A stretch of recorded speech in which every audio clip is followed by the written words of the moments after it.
প্রভু যীশু শয়তানকে মিথ্যাবাদী বলেন। যোহন লিখিত সুসমাচার 8 অধ্যায় 44 পদে আমরা দেখতে পাই, প্রভু যীশু যখন মানুষের কাছে, ইসরায়েল জাতির কাছে তার বাক্য প্রচার করছিলেন, ঈশ্বরের রাজ্যের কথা বলছিলেন, তখন কিছু ফরিসি এসে প্রভু যীশুকে নানা রকম প্রশ্নজালে জর্জরিত করার চেষ্টা করেন। এবং সেই সময় তিনি তাদের বলেন, তোমরা আপনাদের পিতা দিয়া বলেন এবং তোমাদের পিতার অভিলাষ সকল পালন করাই তোমাদের ইচ্ছা। সে আদি হইতেই নরঘাতক, সত্যে থাকে নাই, কারণ তাহার মধ্যে সত্য নাই। সে যখন মিথ্যা বলে তখন আপনা হইতেই বলে, কেননা সে মিথ্যাবাদী ও তাহার পিতা। তিনি দিয়াবল সম্পর্কে এই কথা বলেছেন। ইসরায়েল জাতির কাছে পিতা ঈশ্বর কতবার কত ভাববাদী প্রেরণ করেছেন, এবং এই ফরিসিরা, সদ্দুকিরা, যারা ইসরায়েল জাতির সমাজের মাথা হয়ে বসে আছে, যারা বলে তারা শাস্ত্র জানে, ঈশ্বরের বাক্য জানে, তারাই সেই ভাববাদীদের পাথর ছুঁড়ে এবং নানাভাবে হত্যা করেছে। তারাই এখন ঈশ্বরের পুত্র যখন মানুষের পরিত্রাণের জন্য ইসরায়েল জাতিতে, তাদেরই জাতিতে জন্মগ্রহণ করেছেন এবং পরিত্রাণ নিয়ে আসছেন, তাকেও নানাভাবে বাধা দেওয়ার চেষ্টা করছে। আদি পুস্তকে আমরা দেখি ঈশ্বর নিজের প্রতিমূর্তিতে মনুষ্য সৃষ্টি করেছেন এবং এদেন উদ্যানে যা কিছু গাছ ছিল সেই সকল গাছ থেকে ঈশ্বর তাদের আজ্ঞা দিয়েছিলেন যেন সেই সকল বৃক্ষের ফল তারা খেতে পারে। শুধুমাত্র একটি বৃক্ষের ফল খেতে তিনি বারণ করেছেন। যখন সাপের বেশে শয়তান সেই এদেন উদ্যানে প্রবেশ করে এবং হবাকে ভোলানোর চেষ্টা করে, তার প্রথম প্রশ্নই হয় ছলনাযুক্ত। সে নারীকে প্রশ্ন করে, ঈশ্বর কি বাস্তবিক বলিয়াছেন তোমরা এই উদ্যানের কোনো বৃক্ষের ফল খাইও না? সে কি জানতো না যে পিতা ঈশ্বর তাদের খাদ্য হিসেবে সেই উদ্যানের ফল দিয়েছেন? তবু সে নারীকে ছলনাভাবে জিজ্ঞাসা করে যে ঈশ্বর কি তাদের সব ফল খেতে বারণ করেছেন। আবার আমরা দেখতে পাই সেই ফল খাওয়ার জন্য উস্কানোর সময় সে হবাকে বলে, কেননা ঈশ্বর জানেন যেদিন তোমরা তাহা খাইবে সেই দিন তোমাদের চক্ষু খুলিয়া যাইবে, তাহাতে তোমরা ঈশ্বরের সাদৃশ্য হইয়া সদসৎ জ্ঞান প্রাপ্ত হইবে। ঈশ্বরের সাদৃশ্য হইয়া শয়তান মানুষকে বলছেন, যে মানুষ ঈশ্বরের সৃষ্টি, ঈশ্বর যাকে নিজের সাদৃশ্যেই বানিয়েছেন, তাকে উস্কাচ্ছে ঈশ্বরের সাদৃশ্য হওয়ার জন্য। যে প্রথম থেকে ঈশ্বরের সাদৃশ্যে আছে, সাদৃশ্যে সৃষ্ট হয়েছে, তাকে শয়তান প্রলোভন দেখাচ্ছেন ঈশ্বরের মতো হয়ে ওঠার।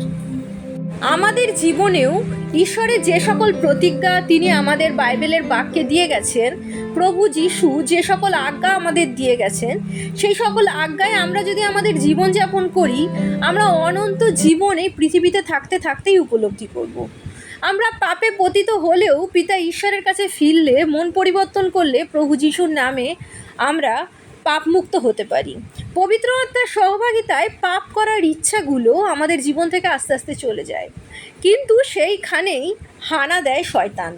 আমরা যখন কোনো এমন পরিস্থিতিতে থাকি যখন মনে হয় আমাদের জীবনে হয়তো আর কোনো পথ খোলা নেই, আমরা পরীক্ষার মধ্যে দিয়ে যাচ্ছি, হতে পারে সেই পরীক্ষা পিতা ঈশ্বর আমাদের তৈরি করছেন তার কোনো বড় রেসপন্সিবিলিটি, বড় দায়িত্ব দেওয়ার জন্য। সেই পরীক্ষার মধ্যে দিয়ে যখন যাচ্ছি, তখন শয়তান আমাদের চিন্তা করতে বাধ্য করে সেই পরিস্থিতিতে আমরা একা, এবং সে আমাদের এই কল্পনা দেয় এই পরিস্থিতিতে বার হওয়ার জন্য আমাদের নিজেদেরই কোনো বড় পদক্ষেপ, হয়তো তা ঈশ্বরের বাক্য অনুযায়ী নয়, সেই পদক্ষেপ নিতে হবে।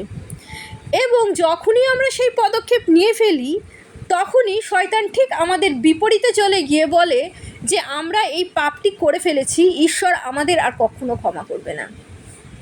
আমাদের প্রত্যেকের জীবনে এমন পরিস্থিতি হয়েছে যখন আমরা কোনো ভুল কাজ করে ফেলেছি এবং সেই অনুতাপে নিজেদের লজ্জা লাগে ঈশ্বরের কাছে আসতে। শয়তান সেটাই চায়। আমাদের শয়তান কোনো পাপ করাতে পারে না, কিন্তু আমাদের জীবনে এমন পরিস্থিতি সৃষ্টি করতে পারে যাতে আমরা ভয় পাই। ভয় হলো ঈশ্বরের ওপর বিশ্বাসের অভাব। ঈশ্বরের বাক্যে যদি আমরা থাকি, ঈশ্বরের বাক্য, পবিত্র আত্মা আমাদের মনে করাতে থাকেন। এবং আমাদের জীবনে ঈশ্বরের বাক্য থেকে প্রভু যিশুর ওপর বিশ্বাস বৃদ্ধি পেতে থাকে।